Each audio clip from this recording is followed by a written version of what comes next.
پہلی بات یہ واقعہ اس وقت کا ہے کہ جب یہ فقہی حکم نہیں آیا تھا، اور دوسری بات یہ کہ بہرحال وہ انسان اس مسئلے سے جاہل تھا، تو پیغمبر اسلام نے کیا اس سے ارشاد فرمایا؟ کہا کہ اے شخص تیرا عمل تو انتہائی بدتر تھا، کہ اگر اسلام میں سلام کا جواب اس وقت تک واجب نہ بھی ہوا تب بھی بہرحال ایک آدمی پکار رہا، اسے زیادہ زحمت میں ڈالنا، اس اعتبار سے عمل تیرا بدتر تھا لیکن نیت تیری بہترین تھی، اس لیے خدا نے اس نیت پر بھی تجھے اجر دیا۔ لیکن بہرحال یہ مسئلہ اس وقت تک جب تک کہ فقہی حکم نازل نہیں ہوا۔ تو اب اس زمانے کے لوگ فقط ایک دعا ہم کو رسول کی جانب سے مل جائے اس کے لیے اتنے جتن کیا کرتے ہیں، اور اگر واقعاً کوئی ہدیہ اور تحفہ مل جائے بارگاہ رسالت و امامت سے ہمارے لیے کوئی تحفہ آتا، اس سے زیادہ برکت والی کوئی چیز نہیں۔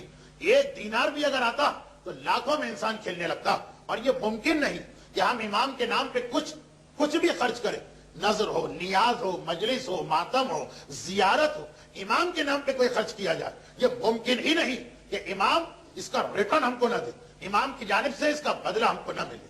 لیکن بس ایک بات کا خیال رکھنا، اور وہی جو ہمارے یہاں سب سے زیادہ غلطی ہو جاتی، وہ یہ کہ بس اس بات کو ذہن میں رکھتے ہوئے امام کی خدمت میں تحفہ بھجوانا کہ جو چیز ہم بھجوا رہے ہیں وہ وہاں تک پہنچ جائے، ایسا نہ ہو کہ راستے ہی میں وہ غائب ہو جائے، ایسا نہ ہو کہ امام کے ہاتھوں تک وہ نہ پہنچ پائے، جب وہاں پہنچے گی نہیں تو وہاں سے بدلہ بھی نہیں آئے گا۔ یعنی دوسرے الفاظ میں میرا مطلب یہ کہ جو ہم نظر و نیاز کرتے ہیں اس کے بعد ہمارے گھروں میں برکت آنا چاہیے، لیکن بدقسمتی یہ کہ ہم میں سے اکثر کی یہ نظر و نیاز، اس میں دو بڑی غلطیاں ہو جاتی ہیں۔ ایک نظر و نیاز کے موقع پر، وہ غلطی پچھلے ہفتے آپ نے سنی، اور ایک اس سے پہلے نظر و نیاز کی تیاری کے دوران۔ اور یہ کیا غلطی، بلکہ اپنی قربانی کو، اپنے تحفے کو اس قابل بنانا کہ خدا قبول کر لے۔ اور اس قابل بنانے کا ایک مطلب تو یہ ہے کہ آدمی متقی، اور دوسرا مطلب کیا ہے؟ معصوم سے پوچھا گیا کہ خدا نے آخر ایک کا تحفہ قبول کیوں کیا، ایک کا رد کیوں کیا؟ تو کہا اس لیے کہ حابیل نے جب وقت آیا تھا کہ قربانی دینا تو اپنے جانوروں میں یہ دیکھا کہ سب سے بہترین کیا جو راہ خدا میں دیا جائے، اور قابیل نے دیکھا کہ سب سے زیادہ بیکار کیا کہ جسے پیسے ہی کوڑے میں پھینکنا تھا، چلو اللہ کے نام پہ دے دو۔ یہ فکر کا فرق آ گیا۔ یہاں پہ ہمارے سامنے دو فکر ہے، دو فکریں ہیں۔ ایک یہ کہ جب انسان کو راہ خدا میں دینا ہوتا تو ایک آدمی یہ چاہتا کہ میں اپنے مال کا، اپنی جائیداد کا بہترین سے بہترین راہ خدا میں پیش کروں، اور ایک فکر یہ ہے کہ دینا تو ہے، بچنا تو نہیں، بھاگنا تو نہیں، لیکن وہ چیز راہ خدا میں دو جو اپنے کسی کام کی نہ ہو، ویسے ہی بیکار ہے، ٹوٹی پھوٹی ہے، اٹھا کے کسی کباڑی کے ہاتھ میں فروخت کرنا تو معاذ اللہ خدا سے بہتر کون ہے، اسی کو دے دو۔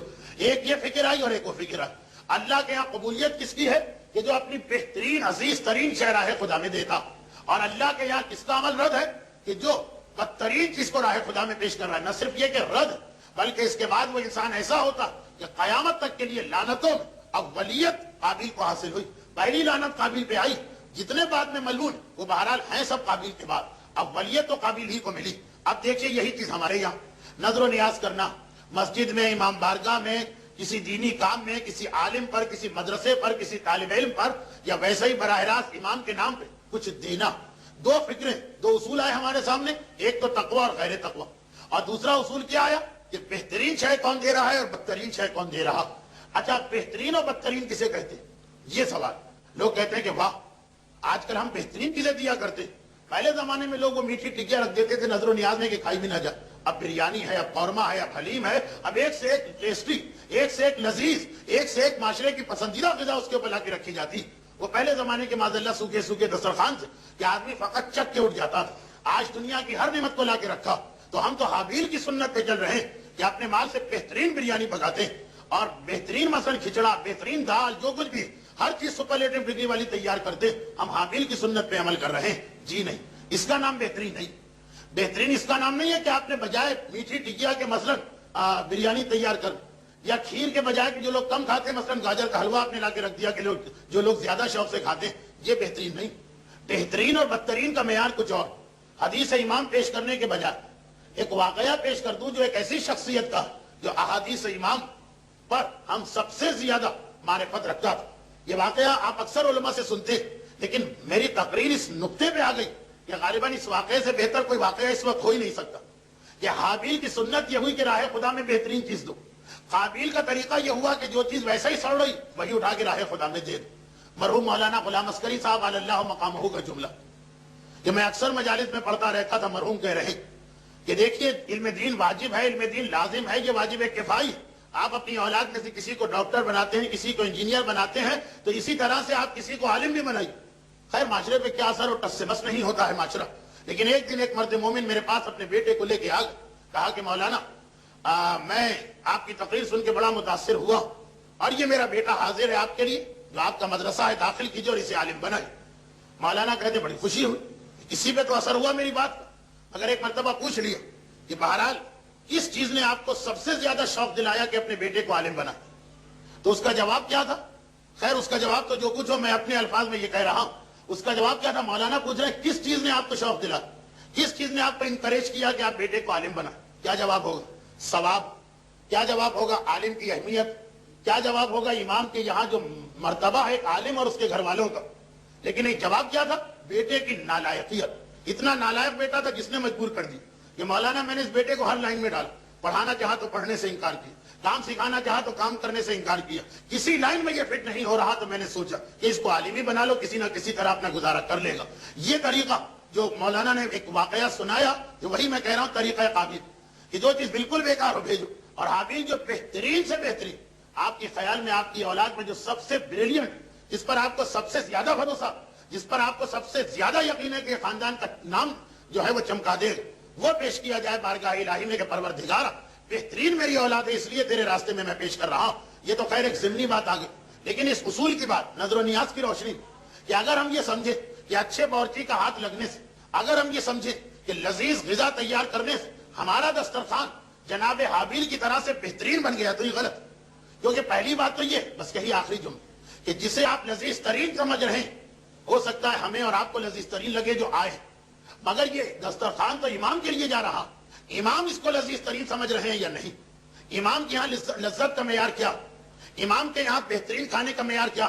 بریانی امام کے یہاں بہترین کھانا نہیں، قورمہ امام کے یہاں بہترین کھانا نہیں، یہ جملے امام کے یہاں بہترین کھانا نہیں کہ کیا پکایا تھا کہ لوگ انگلیاں چاٹتے رہ گئے، یہ امام کے یہاں معیار نہیں۔ امام کا معیار بہلول دانا سے پوچھے، بہت مشہور واقعہ، لیکن اس سے اندازہ کہ امام کے یہاں بہترین غذا کسے کہتے ہیں کہ پھر وہ قبول ہو۔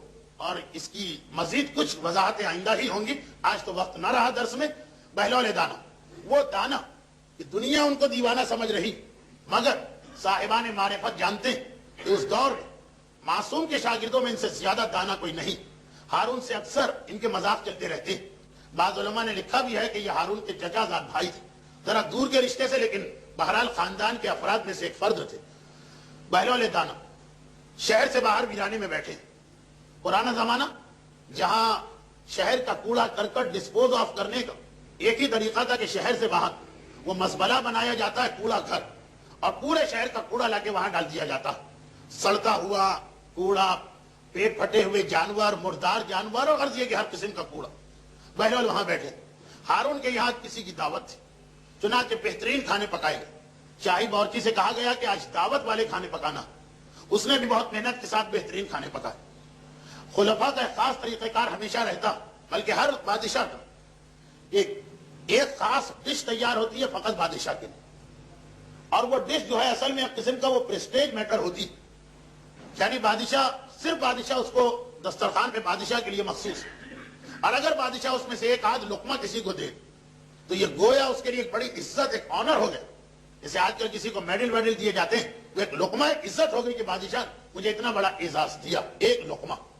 آج بھی دسترخوان پہ سارے کھانے سجائے گئے اور وہ اسپیشل ڈش بھی لائی گئی، طعام شاہی۔ خیر کھانے کے دوران جو مہمان آئے تھے سب کے سب وی آئی پیز تھے، ان میں سے ایک یا دو کو ہارون نے ایک ایک لقمہ اس میں سے دے دی، جو اب آج کل کی اصطلاح میں سارا دسترخوان وی آئی پیز کا تھا، مگر یہ لوگ وی آئی پیز تھے، چنانچہ ایک ایک لقمہ ان کو دے دیا گیا۔ تو یہ 2 یا 3 آدمی تھے کہ جن کو بہرحال یہ لقمے ملے، اور باقی اگرچہ سب مہمان چنے ہوئے مہمان سلیکٹڈ پرسنالٹیز ہیں، سب کے سب بہرحال معززین میں سے ہیں، لیکن تحفہ کسی ایک یا دو کو ملا۔ کوئی ایسی بات نہیں، سب کو پتا کہ بادشاہ کا یہ تحفہ تو کہیں ہزاروں میں کسی ایک کو ملتا ہے۔ دسترخوان ختم ہوا، ہارون کو یاد آیا، کہا کہ بہلول بہت دنوں سے نظر نہیں آئے، پہلے تو ہر صبح و شام ایک چکر لگتا تھا، اکثر دسترخوان کے قریب بھی ہوتے تھے، لیکن کئی دنوں سے نظر نہیں آئے، کہاں ہے بہلول؟ اپنے خاص نوکر کو بلایا، نوکر تو نہیں کہیں گے، آج کل کی اصطلاح میں ہوگا مثلا پرسنل سیکریٹری، اس کو بلایا، اور کہا کہ یہ جو میرے لیے خاص کھانا تیار ہوا تھا جاؤ جا کے بہلول کو دے دو۔ بادشاہوں کا مزاج ایسا ہی ہوتا کہ جیسا کہ سعدی نے گلستان میں لکھا کہ کبھی ان کو گالی دو تو وہ خلت دیتے اور کبھی سلام کرو تو گردن کٹوا دیتے۔ بادشاہ کے مزاج کا کوئی بھروسہ نہیں، جاؤ بہلول کو دے دو۔ سارا دربار ایک مرتبہ حیران ہو گئے، ایک لقمے کے لیے لوگ مرتے ہیں اور یہ پوری ڈش بہلول کے پاس جا رہی۔ شاہی قاعدے کے مطابق وہ بادشاہ کا خاص اسسٹنٹ یا پرسنل سیکریٹری اس پیالے کو اپنے سر پہ رکھ کے چلا، احترام عزت، اور تلاش میں نکلا بہلول۔ لوگوں نے کہا کہ وہ تو ہمیں کئی دنوں سے کھنڈر میں نظر آ رہے ہیں، وہ جو شہر کے باہر کوڑا گھر وہاں بیٹھے۔ پہنچا، خیر وہ غلام خاص، دیکھا کہ واقعاً بہلول وہاں پہ۔ ایک مرتبہ بہلول سے کہا کہ بہلول مبارک کھڑے ہو جاؤ۔ بہلول نے کہا آخر کیوں کھڑا ہوں؟ کہا کہ تمہارے لیے بادشاہ کا خاص تحفہ آیا، شاہی تحفہ تمہارے لیے آ رہا، اور یہ خاص غذا ہے بادشاہ کی جو تمہیں دی گئی۔ بہلول نے اشارہ کیا، ہر کوڑا گھر پہ کتے تو ہوتے ہی ہیں جو ہڈیوں پہ جھگڑا کر رہے ہوتے، کہا کہ جا کے ان کے سامنے ڈال دو۔ تو غلام کو اس پرسنل سیکریٹری کو یقین نہیں آ رہا، بہلول پاگل تو ہے لیکن اتنے بھی پاگل کیا ہوں، یہ شاہی تحفہ، اس کا ایک چمچہ کسی کو مل جائے تو اس کے پورے خاندان کے لیے فخر کا موقع۔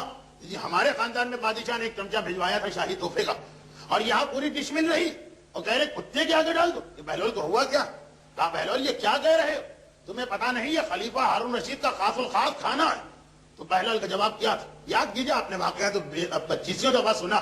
کہا کہ اتنا شور نہ مچاؤ، آہستہ بولو، اگر کتوں نے سن لیا تو کتے بھی اس کو نہیں کھائیں گے۔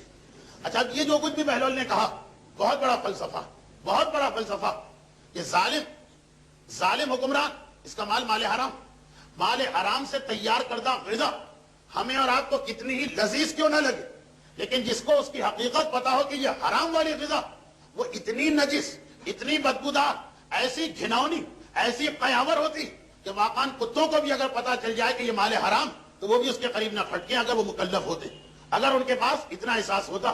بہلول بتا رہے ہیں کہ جسے تم بہترین غذا سمجھ رہے ہو چونکہ مال حرام سے تیار شدہ، تو میری نگاہ میں تو یہ کتوں کے قابل بھی نہیں، کتوں کو بھی دھوکہ دے کے کھلایا جا رہا۔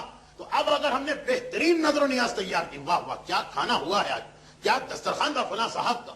اب تو باقاعدہ یہ 22 رجب کے کنڈے یا اور دوسرے مواقعوں پر ٹینٹ لگتے ہیں، سڑکیں گھیری جاتی ہیں، باقاعدہ بیرے آتے ہیں سرو کرنے کے لیے، بڑی بڑی میزیں ہوتی ہیں، دیکھیں اگر یہ سب خلوص کے ساتھ سب مال حلال سے ہے تو ان مومنین کرام کو ہمارا لاکھ لاکھ سلام کہ جو اس مادی دنیا میں امام معصوم کے خاطر اپنی دولت خرچ کرنے کو تیار۔ پیسہ بہت سو کے پاس ہوتا مگر اتنا جذبہ کس کے پاس ہوتا؟ اگر واقعاً مال حلال ہے اور خلوص دل ہے تو ان سے بہتر کوئی نہیں، لیکن اگر یہ مال حرام سے تیار شدہ، چاہے ہم کو معلوم نہ، یعنی ہم یہ نہیں سمجھ رہے ہیں کہ یہ امام کو تکلیف پہنچائے گا، ہم نے تو اپنے اعتبار سے بڑی محنت کی، لیکن اگر وہ نظر و نیاز مال حرام سے تیار شدہ تو یاد رکھیے امام کی نگاہ میں وہ ایسی بدبودار، وہ ایسا مردار آپ نے تحفہ بھجوایا، وہ آپ نے ایسا نجس تحفہ بھجوایا، ایسا قیاور تحفہ بھجوایا کہ امام معصوم بجائے اس کے کہ اسے تحفہ سمجھے، کوئی تعجب نہیں کہ یہ توہین امام بن جا، یہ نجس ترین چیز جو کتوں کے قابل بھی نہیں، اور تم بارگاہ پروردگار میں بھجوا رہے، تم بارگاہ رسالت میں بھجوا رہے، تم بارگاہ امامت میں بھجوا رہے۔